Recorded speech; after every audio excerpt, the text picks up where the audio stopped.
wind is picking up. Of course, when I want to go out and do time lapses and long exposures. What's up, guys? Welcome to what feels like the first landscape photography episode in quite a while.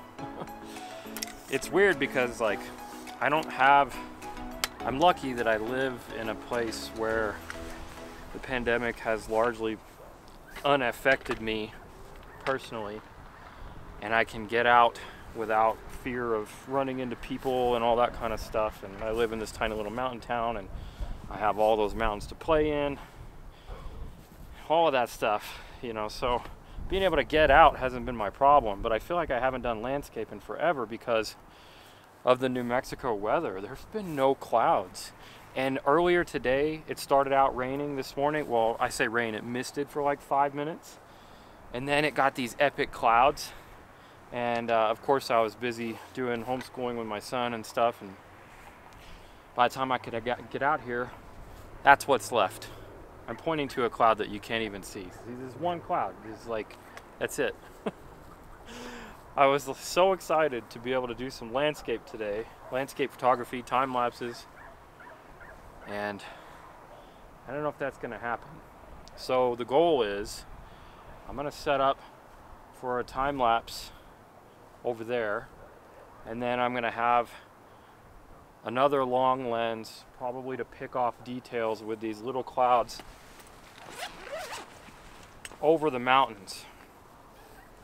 And as I was getting all my gear, I thought about something.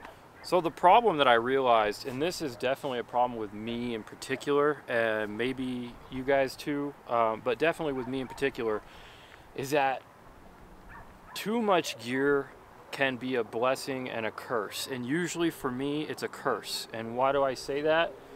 I'm coming out here and I have to decide with all of this stuff what I'm gonna do and how I'm gonna set up and where I'm gonna point things and what lenses are gonna go where and what camera body needs to be on what. And you know, I'm a time-lapse photographer, and I'm a YouTuber, and I'm a landscape photographer, and I'm a sports photographer. So I have all of these different things that necessitate different gear. And sometimes it's really challenging for me, especially when I come out here by myself. Brittany's not here with me today, so I have all three of my cameras. I got my R5, my R6, and my RP, and I have to figure out what the heck I'm gonna do, and I have to do it in a timely manner. And I don't know, sometimes it's awesome to have what you need and to have choices, you know, but at the same time, sometimes those choices can be the death of you, especially if you're just having any sort of doubts or anything like that. And especially when weather is a predetermining factor, you just don't know what's gonna happen. You get set up for one thing and then something else happens, and then it's just crazy, you know?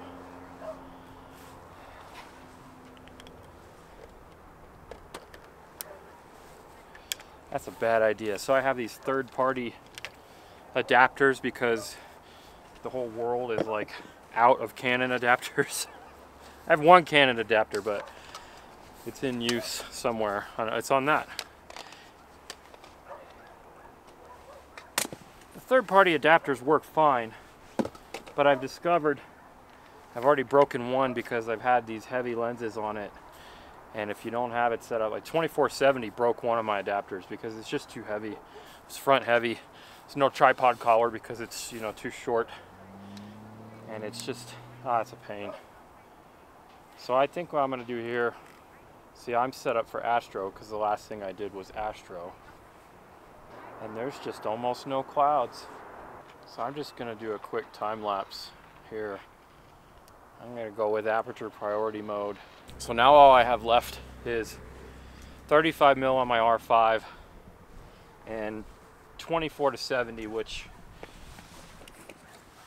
I'm gonna go with that because that's the longest reach I have. I would have preferred, see, and that's again debating. I spent too much time waiting around thinking at my house, what should I bring and what's gonna fit in my bag, and I just ended up not bringing my my longer lenses, which I want now. Here's the other problem. I was just kidding about using this 24-70 because I only brought 2 adapters. One adapter's on there for my 16-35 and one adapter's on there for my 70-200. So now I'm stuck with the 35, and that is highly unappealing. Highly unappealing. I think my R5 is going to be sitting this one out today. There's some nice stuff behind you guys over there. Again, it needs a long lens. And this just goes back to my whole point, you know, like I used to just want to be prepared for everything, you know, and have everything that I need or could possibly need. And my bag would weigh 30, 40 pounds, you know, and that sucks. And broken back, broken shoulders, broken knees, you know, I don't like to play that game anymore. So I'm trying to whittle things down and get lighter and get more specific in terms of forcing myself to pick what I need. That way that I don't have too much stuff. And in this case, see, that's a really cool shot right there, that cloud. And with a 35, I can't get it, but I can crop. This is the R5. So if I just snap that shot real quick, that's like the worst snapshot ever. On the upside though, that time lapse, the back of the screen, that's looking good. All right, I'm gonna wrap it up here. I don't think I'm even gonna be able to pick off any other shots. I might throw the 24-70 on here, maybe see if I can get any other miscellaneous shots. If I do, I'll put them up. I do have some pretty cool landscape stuff coming up though. I am gonna be getting out a little bit more. I should have another trip to White Sands coming up pretty soon.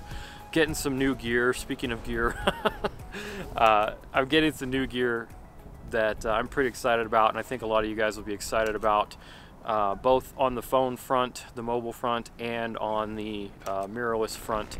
I got some new stuff coming up that's not the 1-500, it's something else, and I'm pretty excited about both of those. So yeah, I'm definitely looking forward to getting out, getting some more stuff, getting some just getting out, you know, just I think we all kind of collectively know what that feels like right now, the frustration.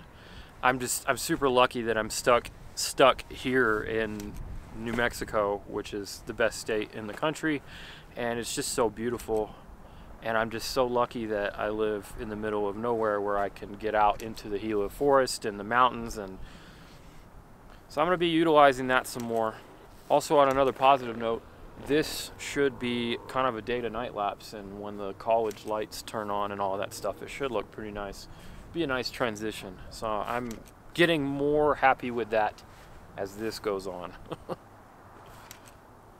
But yeah, lots of good stuff coming up, so definitely subscribe if you haven't already. If you've made it this far and you haven't subscribed, you should, because I have new videos every week. I do a lot of different stuff, all kinds of different stuff, and something for everybody here. And I really appreciate all you guys who are taking the time to watch my videos, comment, like, share, subscribe, all of that stuff. It means the world to me and to my family. We all appreciate you. So if you guys have any questions about anything, specifically with this stuff that I going through, leave those in the comments below, or if you have any questions about something you want to see, hello. Oh,